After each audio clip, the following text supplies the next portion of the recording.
It's just me. I don't have any friends. Hey guys, it's me, Basic Dave. Thank you so much for tuning in. This is episode 8. We are going to talk about, within the music industry, life behind the scenes, topics not often covered.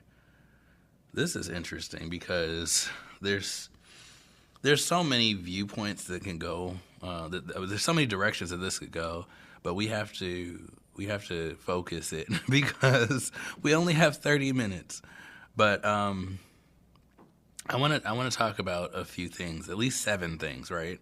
And I want to kind of briefly brush over them. So before we get started, if you have not yet done this, follow me on X, formerly known as Twitter, at IAmBasicDave. That's IAmBasicDave. I want you to stay connected because there's tons and tons of information that will be posted and so many things that will be discussed that might not make it on the show. So if you want to have your voice heard, please feel free to reach out to me on that outlet, X, at IAmBasicDave.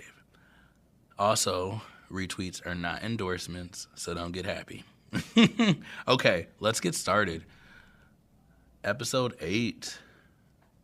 Within the music industry, life behind the scenes, topics not often covered. Okay, there are several important topics within the music industry, often that don't often get much attention, but they are very important. And so these are the top 7 that I think need to be addressed. Number 1, mental health of artists. Well, I'm pretty sure you guys know the glamorous side of the music industry, right? Everything is like super beautiful. There's so much beauty and so much prosperity and cocaine and things like that. It's just a beautiful day, right? But what people don't understand is that there are a lot of mental health issues that artists struggle with regularly. And those things get overlooked because, I mean, who wants to look at someone being coked out, right? They see the glorious side of everything, like, you know, all the money, all the fast cars, and all the women, or in this case, the men. And it's just like, you know, I don't want to see people having mental breakdowns because their bank account has been zeroed out because of lack of funds or whatever. So they go into the suicidal thoughts and they go try to cut themselves, or they try to, you know, they start hearing voices. And those voices typically cause them to revert to extreme measures such as, I can't go down that path because of, I can't do that. But I will say this, there are people, very well-known people who are dealing with depression, and I could use Demi Lovato. She openly talked about her issues with cocaine and how she was dealing with depression and other anxiety issues. So since she talked about it, I can talk about it too. I mean, if you don't know Demi Lovato's story, she was a Disney Channel star. She was a singer, a dancer. She was a very multifaceted, multi-talented, multifaceted artist, entertainer, and had such a beautiful and bright future ahead of her. And then she decided she couldn't handle the pressure, and so she went into a collapse. It's not pretty, but she owned up to it. And she talked about the pressures of fame and touring and, you know, just developing the creative processes that took a significant toll on her mental health. And so she did what she could do, which was react. I mean, obviously, yeah, she could have done better. She didn't need to do drugs. She didn't need to do bodily harm. She didn't need to do all of those things. But when you're trying to break away from a certain mold and all the people are looking at you, it becomes overwhelming. And so anyway, yes, I strongly suggest that taking time away from the spotlight is is beneficial, because if you don't, you and your family will suffer. Okay, number 2. I would talk about being able to receive fair compensation and royalties. Now, for those of you who don't know, royalties are the currency that music artists as well as performers and producers and other individuals within the development of a song and or an album or anything like that receive based off of their song being played. I'll use a more current example. Streaming services tend to pay royalties to artists when they are registered within certain musical organizations like ASCAP or I can't remember the other one, but ASCAP is an organization that helps with making sure that music artists get paid. So on our last episode, I was talking about how the meltingpotradio.com, which is one of our online radio stations, we actually pay royalties to artists, but we strongly encourage the new artists, the underground artists, to register with these entities, not for our public gain or our personal gain. We don't get any kickbacks or anything. But what we do is we're encouraging them to make sure that they are signed. So anytime their music is played, they get some sort of financial compensation for their hard work. That's just the only thing. That's the fair thing to do. So like when you are an artist and you're signed up with these streaming services and they're playing your music and stuff, make sure that you're getting paid. But one way to guarantee that you're getting paid is to sign up with one of the organizations that are put in place, like ASCAP, to ensure that you're getting a payment. But it's not just for, like I said, it's not just for music artists. It's for producers. And anytime your beat is played, anytime whatever, you're getting a portion of the of funds for your hard work and your creative genius. So.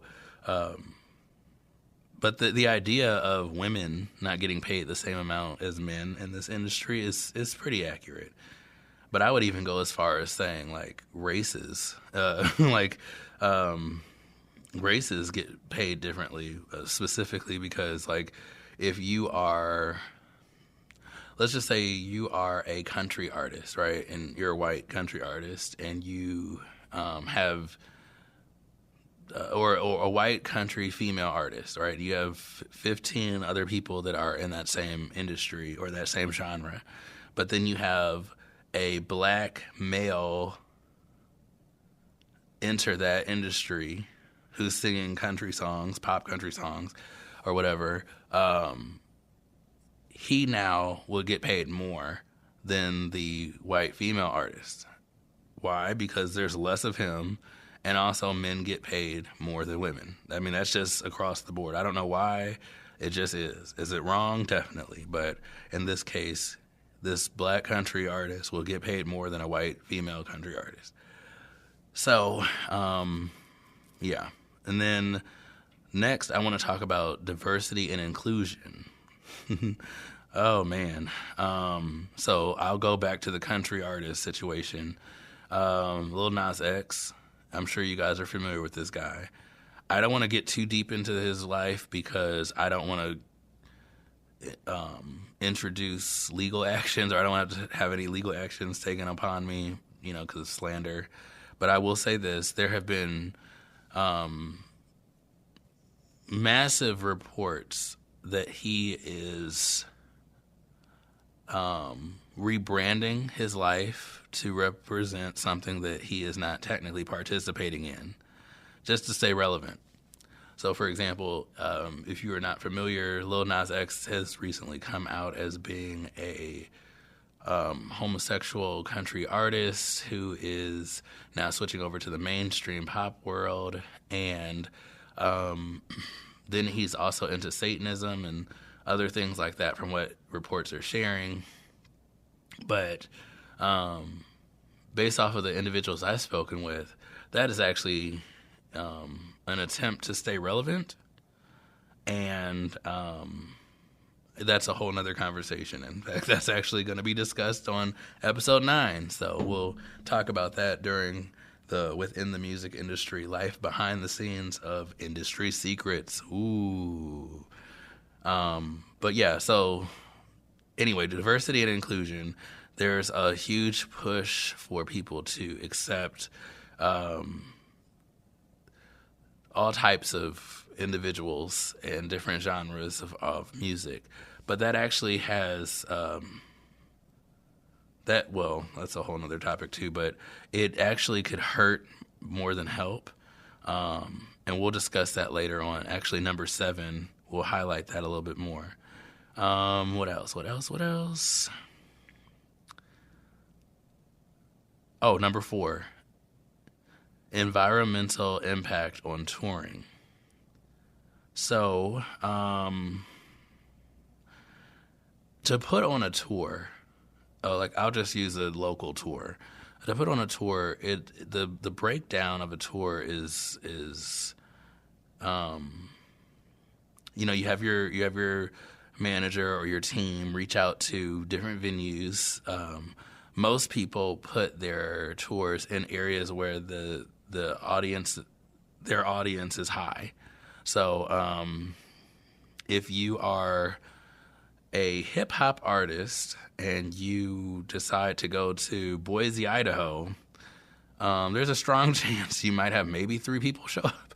Not because they don't like rap, but because your audience might not be there, so it doesn't make sense for you to be there. But like if you're a hip hop artist and you're in Louisville, Kentucky, there's a higher chance that you might be received with a pretty decent sized audience. But to move forward, the environmental footprint of a large scale tour and festivals is substantial. Yet discussions about sustainable practices in the music industry are not often prevalent as they could be. Meaning that the impact on moving the stages and shutting down streets and security.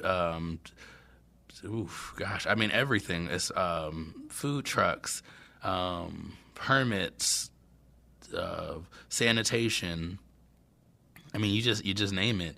And then on top of that, then you have to, pay the venue. How are you going to,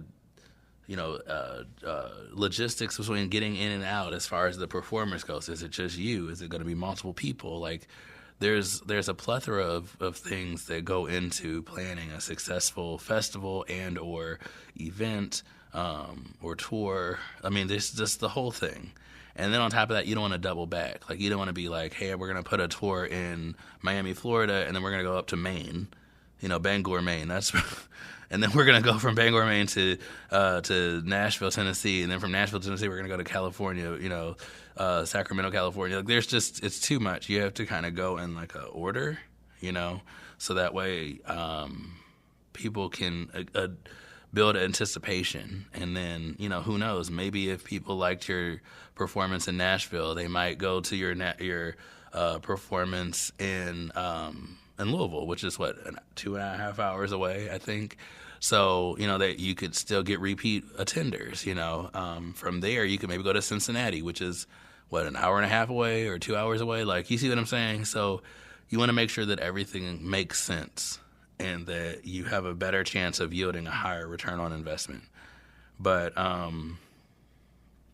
and then noise pollution, you have to think about all of those things too. Like, this is bigger than just, I want to sing my song. But if you're outside at this festival, I mean, you could be displacing birds and deer and other natural resources to certain environments, which can then change the climate and all of that. Then all of a sudden something's on fire, and then it's just a real thing. So long story short, let's keep going.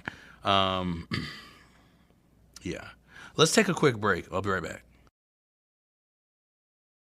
Okay, so now that we're back, There's only 3 things left. I want to go over music education and accessibility. Now, you can sing, you can dance, you can act, you can do all of these things, and that's fantastic. But what you need to make sure you do is stay relevant with all of the new tips and tricks in the industry that will help you grow and become more sustainable as this fluid industry changes often. Oh God, that sounds horrible, right? But what I will say is, outside of all of these things, is that you want to make sure that you are up to date with your music education. Access to music education and resources for aspiring musicians, especially in underserved communities, is a critical issue that doesn't receive enough attention. For example, those who go to Juilliard might have a different advantage than someone who just sits on the curb and practices freestyling. You know, there's so many other avenues that the music industry offers, and so as an aspiring musician or as a current musician, you want to make sure that you are exploring every possible outcome. I'll give you an example. Always with these examples, right? There is an artist that is probably too old for some of you guys to remember, but his name was Nelly. Okay, so if you remember Nelly was an artist that dated Kelly Rowlands, and then I think Ashanti too. Like, he got around. When I heard some stuff about him and 3LW, which was also Three Little Women, that's a whole other story. But we'll talk about that.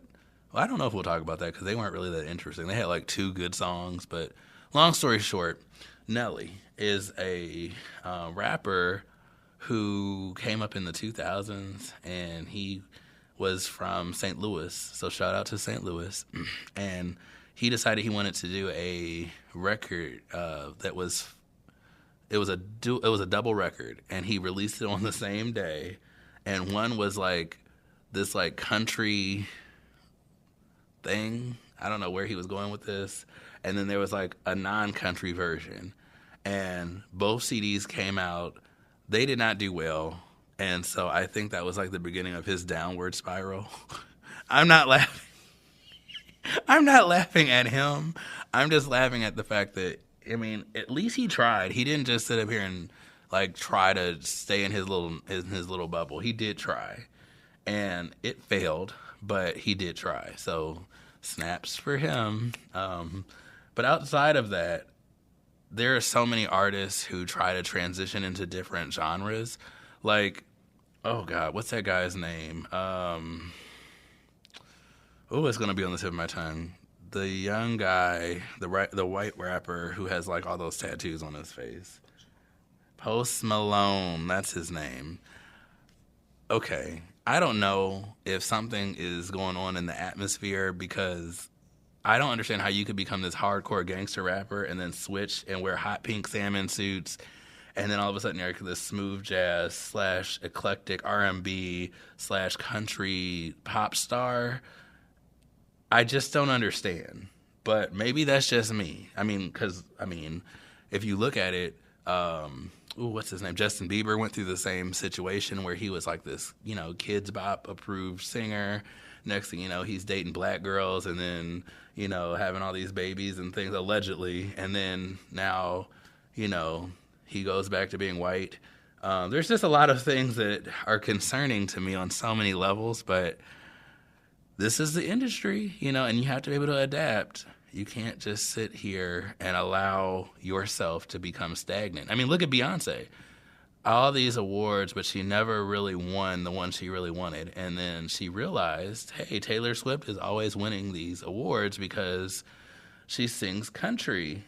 And so what does Beyonce go ahead and do? She decides to make a country album. And then, well, I don't know how well it's doing because, quite frankly, I could care less about Beyonce. But the point of what I'm trying to say is she put out a country album, right? And she's playing the game. We'll see what happens. We will see what happens. But I will say this, that if Kanye and or anybody else stands up on the stage and protests because Beyonce didn't win another album or whatever, then I'm just not going to watch any more TV ever again. I'm going to just become Amish and be done. I don't want to see anyone slap anyone in the face. I just don't want it. It's too much. But anyway, yes, music education is key to open up doors for artists to explore new options.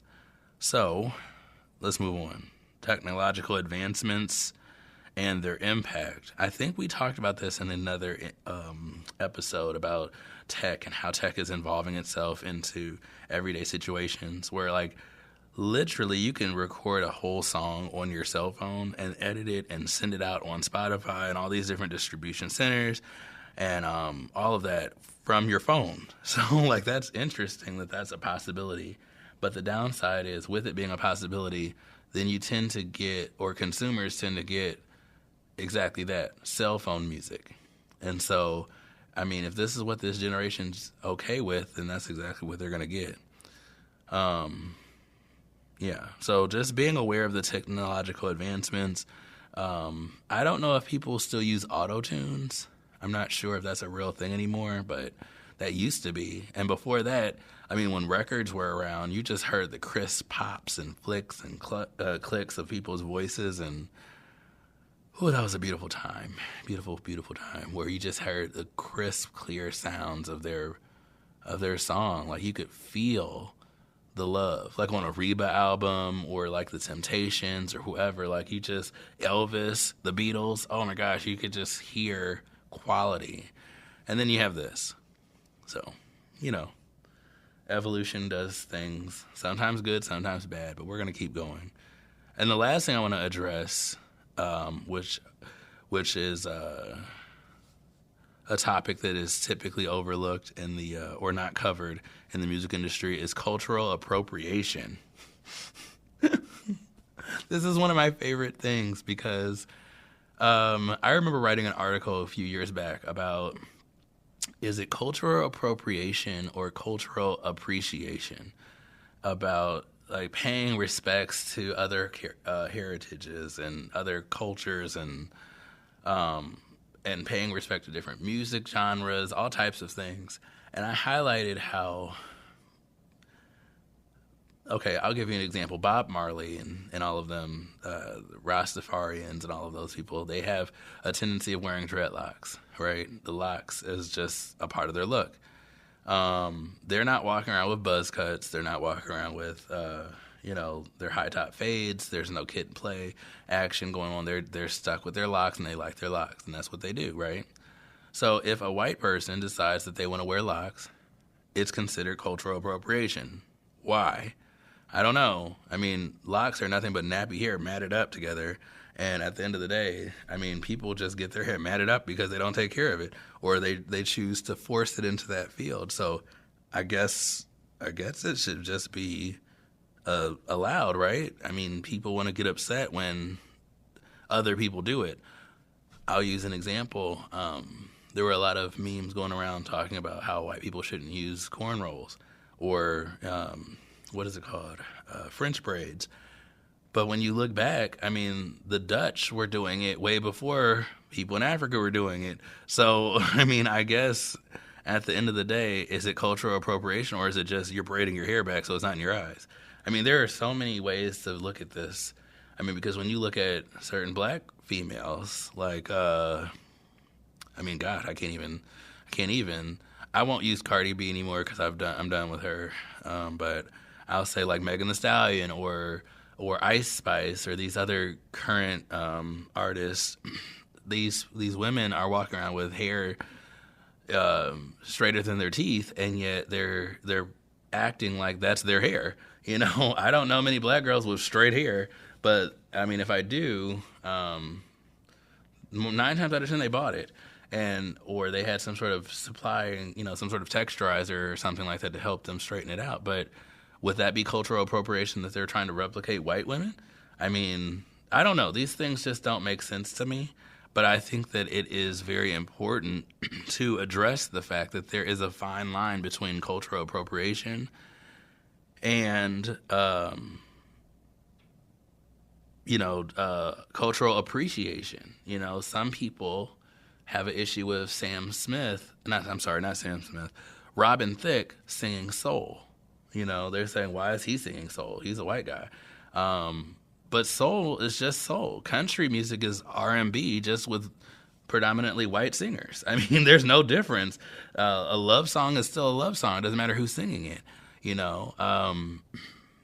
fact, the lady who wrote, I can't remember her name. Oh, shoot. She's a very, very world-renowned songwriter.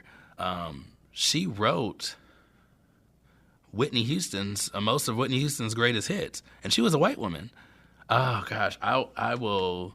Y'all comment below, and I'll write it on X. I'll go deeper into that on X. So if you're not following me, follow me on X, which is formerly known as Twitter at IAmBasicDave, and I'll get you that information. But yeah, there's so many things that are going on behind the scenes that don't get covered often. But these, I think, are the most interesting topics. So these are my 7 topics I wanted to discuss. And I think that we can further this conversation later if you want. So, again, follow me on X, formerly known as Twitter, at IAmBasicDave, and we'll go deeper into this conversation. I'll talk with you later. Bye. It's just me. It's just me. I don't have any friends.